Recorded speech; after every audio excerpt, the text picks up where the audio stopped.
توانائی دیتی ہے, پورا مضمون باندھا ہے. اعلیٰ حضرت کہتے ہیں بیروپیہ تھا, مداری, روپ بدل بدل کے دکھایا کرتا تھا, بادشاہوں سے انعام لیتا تھا.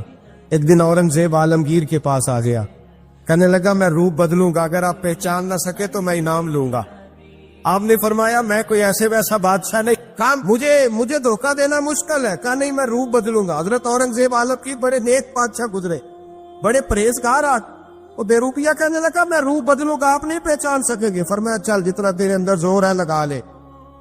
حضرت نے اعلان کیا کہ میں نے فوجی بھرتی کر دے, 2 ماہ کے بعد ٹیسٹ ہوگا. وہ 2 مہینے دوڑتا رہا, رنگ روپ بناتا رہا, آیا ٹیسٹ دینے, 2-3 سپاہیوں کا امتحان لیا. اس کی باری آئی تو 10 روپے دیے, کہنے لگے تیرے آنے جانے کا کرایہ میں نے تجھے پہچان لیا ہے.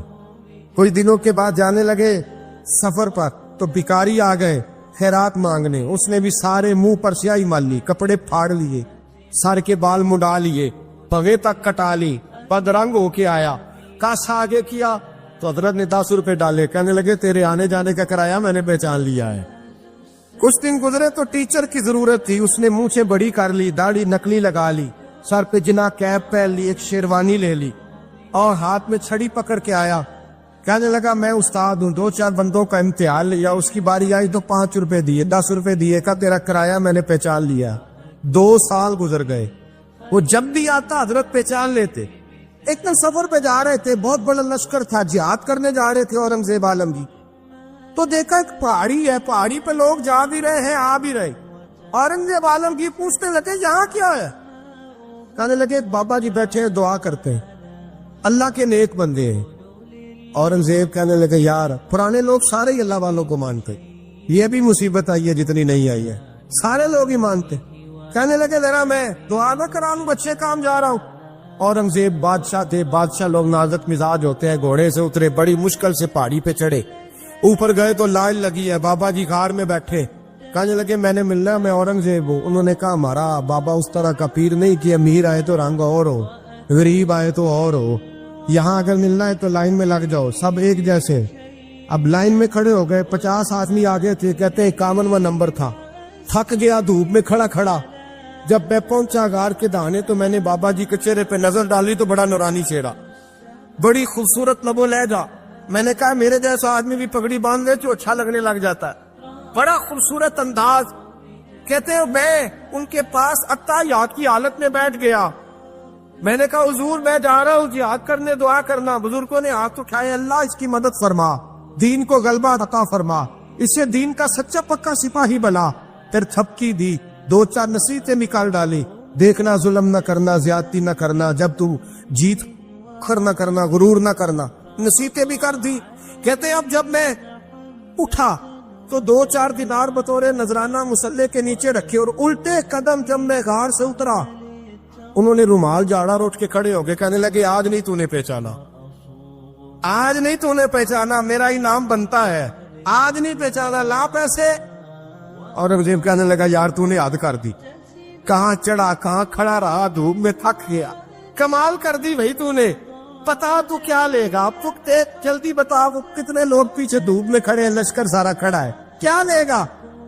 اس نے کہا سب سے قیمتی ہیرے وہ ہے جو تیرے سر کے تاج میں لگے ہوئے, مجھے تیرا تاج چاہیے. او بھائیو سننا اور یاد رکھنا, میرے اعلیٰ حضرت کہتے ہیں بادشاہ نے سر کے اوپر سے تاج اتارا, بہروپیے کے قدموں میں رکھا اور کہنے لگے یہ لے, اور یہ تو تیرا مانگنے پر میں نے دیا ہے نا, میں واپس آتا ہوں تو آنا میں اپنی مرضی سے بھی تجھے دوں گا. تو نے اورنگزیب جیسے بندے کو دھوکہ دیا, آنا میں اس وقت بھی دوں گا. وہ دے کر بس بات ختم ہو گئی, حد ہو گئی. دے کر کہتے ہیں جب میں پلٹا نا واپس, بہروپیے نے آواز دی بادشاہ ٹھہر جا. تو میں نے پلٹ کے دیکھا تو کہنے لگے یہ اپنا تاج لے جا, اٹھا اور لے جا. میں نے کہا 2 سال بیت گئے تجھے محنت کرتے, آج قابو آیا تو لے جاؤ. کہنے لگا لے جا, مسئلہ سمجھ میں آ گیا. میں نے کہا مجھے بھی تو سمجھانا.